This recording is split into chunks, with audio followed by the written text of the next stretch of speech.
The swirling lights danced to the loud beats, surrounding the club with a captivating sexual tension. "Dear lady, are you here for the first time?" A seductive voice with warm breath brushed my neck and sent a chill down my spine, making me recoil instantly.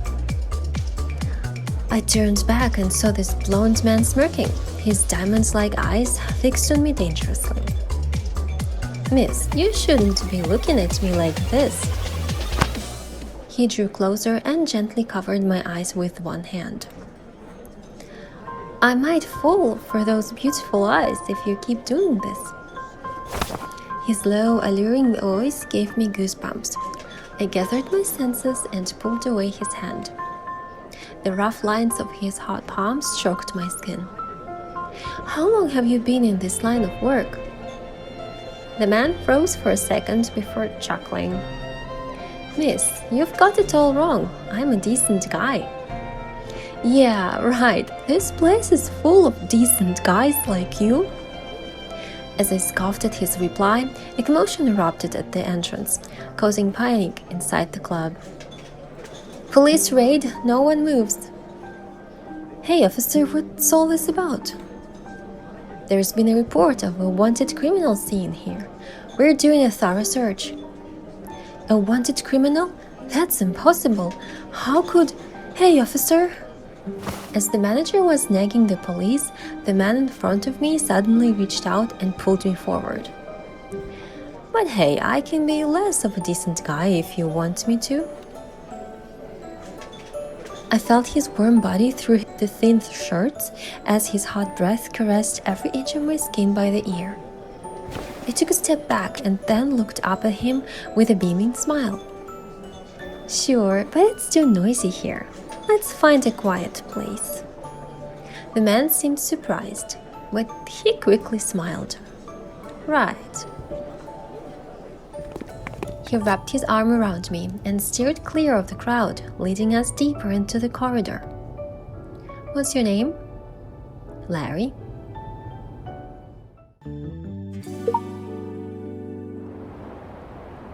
With just the two of us in the room, the aroma became even more enticing and seductive.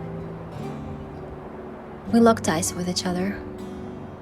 "So, what do you want to—" Before I could finish the sentence, Larry suddenly stepped forward, embracing me as we tumbled onto the sofa. His scent enveloped me. The sofa beneath us, which felt unusually plush, was almost sinking. The world fell silent, and the only sound was our heartbeats. Just then, the door swung open. "Police!" The person at the door was stunned by the scene he saw as I struggled to peek out from beneath Larry. "Is there a problem?" "Routine check." The officer wore a serious expression as he scanned Larry. Before shutting the door, the officer added, "Take it easy, guys." Was that a warning? Larry chuckled, his fingers twirling on my palm. "Get up." "Oh, are you mad?" He sat up casually and poured a glass of drink for me. "Consider it my apology." "Apology? How about you first tell me what this is?" I flipped over, pinning Larry beneath me, and pulled out a gun from his waist, pressing it against him. "Careful, the safety is off." The crimson drink spilled onto the floor, making the lavender carpet even more seductive.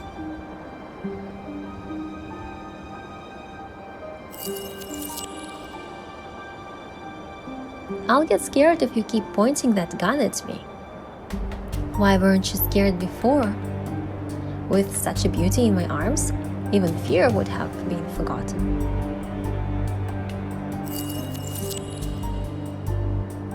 "Who on earth are you?" "Larry." "I need your identity." "Just a decent guy, maybe slightly less decent than most." "Don't play smart." "What kind of decent guy has calluses on his hands? Those are clearly from years of gun shooting." And what about this? Would a decent guy carry a firearm around? As I said, I'm slightly less decent than most. Are you with the gang? The Tiger Gang was the biggest mafia notorious for its crimes. The police were eager to eliminate it. However, the members kept their hideout well, leaving no leads for the police until recently. There was a tip-off that a big shot from the gang frequented this lab, and I was sent to investigate. I've been observing for days and finally narrowed down my target to this suspicious playboy. So was that what this raid was about? To lure me out? Why didn't you just arrest me? There were too many people outside. Arresting you would have alerted the gang. Tell me, where's your hideout? Ouch, you're hurting me. Enough games. Alright, I'll take you to the hideout, but let's make it clear. You can't arrest me once we handcuffed them.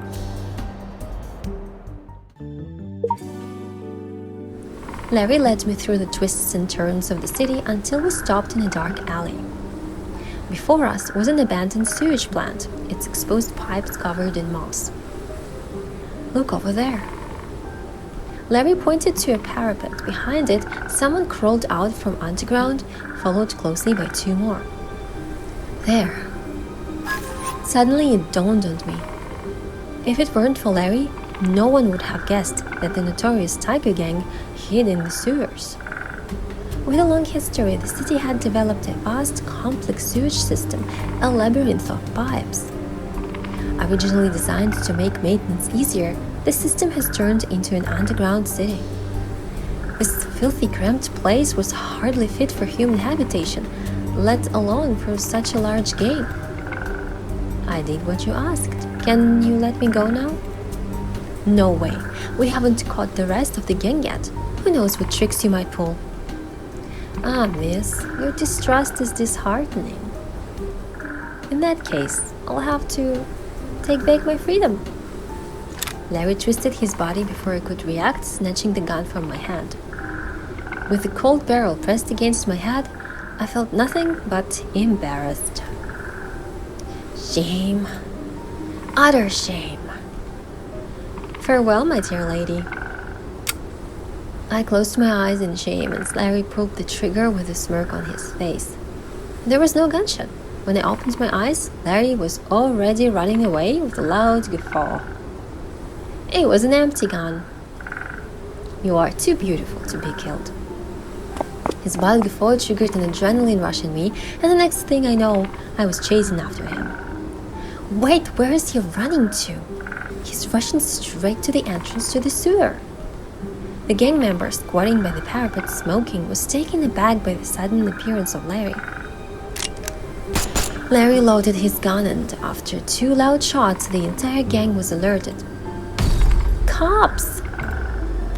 In an instant, bullets rained down. My colleagues trailing me from behind quickly counterattacked. I flipped and hid behind the cover while Larry rode off on a motorcycle. I'll hand it over to you from here, beautiful lady. The gang members were caught off guard. After handling those on the ground, we quickly descended underground. There were more below than we had anticipated. Abandoned pipelines and rusted machinery were excellent cover. The fight grew intense. While dodging enemies, I searched for the gang leader anxiously. Suddenly, a figure darted past. Protected by the gang members, he rushed to the entrance. I focused my gaze and realized it was V. The sewer junction, connected to almost all sewer lines of the city, was wide enough to accommodate a person. If V made it to the labyrinth, capturing him would be next to impossible. Cover me. I decided immediately and advanced toward the entrance with my teammates covering from behind. But I was too late. By the time I finished the gang members guarding the entrance and entered the pipe, V was nowhere to be found. Amidst the smell of mold and decay that filled the silent pipes, I searched for trace of V. Suddenly, faint echoes reverberated through the empty pipe. It was the sound of someone rushing toward me. I ran to the source of the sound and felt someone was approaching. I raised my gun only to hear a soft titter. My dear lady, you've forgotten about me already? Then a familiar scent enveloped me as he grabbed my hand and pulled me into his embrace. It's you! Don't be so cold. I'm here to help. Follow me. I know where V is. As he bent to move forward in the pipe, I gripped my gun tightly and followed with caution. If he dared to play any tricks, I would kick his ass and shoot him without hesitation. To wash away my shame. Here we are. More fools coming to die. A bullet grazed my cheek, leaving a searing mark. I was startled. Larry pulled me behind him, firing his gun toward the exit. Though he seemed unreliable, Larry turned out to be a great battle teammate. V couldn't handle our attack and retreated from the pipe. As he pressed a button near the exit, a gate slowly descended, and the walls trembled with a thunderous noise. Oh no, he's opening the floodgate! Sewage is coming our way! Retreating was no longer an option. The closing exit ahead was our only way out. Hold on tight. Larry wrapped his arm around me, using his body as a shield, and charged toward the gate as it closed. In the split second before the gate shut down, we rolled out into a hidden chamber. As V was caught off guard by our escape, I seized the moment and shot him down. Are you hurt? Larry released his grip and blood trickled down his arm. He licked his wound and said, "You're welcome." You're lucky that it was just a flesh wound. Let me patch you up first.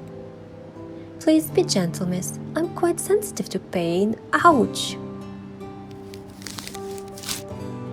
I tightened the makeshift bandage around his wound, loosening it only when he winced in pain. It might have been less painful if you stopped whining.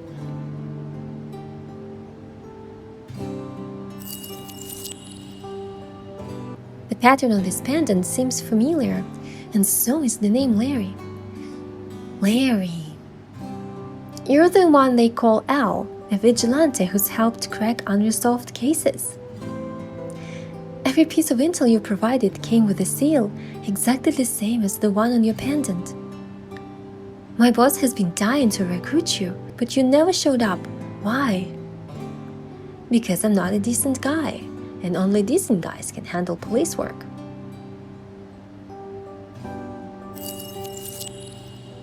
His seductive gaze nearly ensnared me. His perfect face was a bit stained, making him charming in a broken way. I turned my head away. Erloth, you look adorable when you're shy. How did you know my name? You've been stalking me for days. It'd be rude if I didn't know your name. Huh. So you knew I was with the police and approached me on purpose, just to lead me to the gang's hideout? Larry admitted with a smirk. The sound of footsteps from outside prompted Larry to stand up. Gotta go. I don't want to get caught and become a cop. Oh. The other door in the room led to the ground. Before he rushed to the door, Larry turned back swiftly and planted a slight kiss on my cheek. But I can always show up if Erloth needs me. Larry darted away with a chuckle. When my teammates broke in, I was still dumbfounded, flushed, and at sea.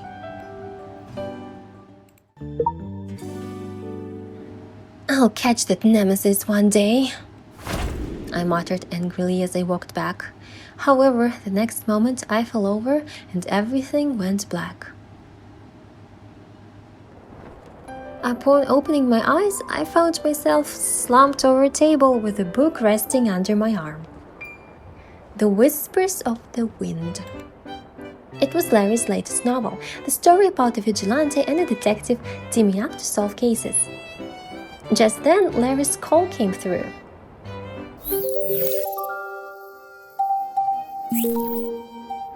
Miss Detective, did you enjoy my new book? Yeah, what a terrible vigilante. Really? That hurts, especially coming from you. I apologize if the book left you with a bad impression. I'll prepare a special gift for you to make up for it. I love it. It's so good that it haunts my dreams. Did it bring you nightmares? I'll prepare a special gift for you to make up for it. It's quite unique and you need to come in person to pick it up. Please come over, okay? Larry hung up before I could react. Soon enough, I received the address from Larry and followed it to a white hut. What's this about? Such a mysterious gift. Opening the door, I was appalled by the sight in front of me. Before me stood a man in a purple shirt, unbuttoned all the way down to his abdomen, revealing those enticing, let me rephrase, those inappropriate abs. Clearly not a decent guy. With a toy gun in his hand, Larry was grinning at me. Since you aren't satisfied with the fictional vigilante, why not try a real one? So another book by Larry. I think I expected exactly something like that when I first saw the card art. Well, I hope you guys liked this story. It was fun actually. And there's a certain development in the relationship in real world, so to say. Alright, thank you for watching the video and until the next one, bye bye!